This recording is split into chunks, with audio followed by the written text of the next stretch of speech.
Tara, gawa tayo ng spaghetti ala pancake house.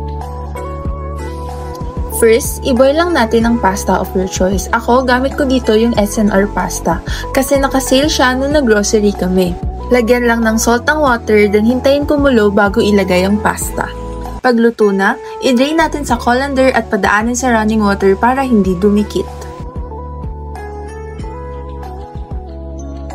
Ngayon, gawin naman natin ng sauce. Hindi na ako naglalagay ng oil dito kasi mag-oil naman yung beef. Kapag nagkaroon ng excess water, tanggalin na lang ito.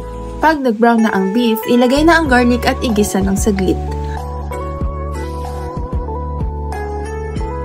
Ilagay na rin ang beef cubes. At next, ilagay ang Italian sauce. Usually, nauuna ang paste pero okay lang kahit ito muna. Haluin lang and then isunod ang tomato paste. Lagyan ng pepper, salt, sugar, at reno para mag-balance ang lasa.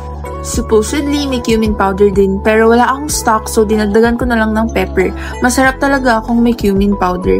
Hindi ako fan ng spaghetti na hinahalo agad ang sauce at pasta. Kaya pinlating ko muna bago ko nilagay ang sauce sa ibabaw.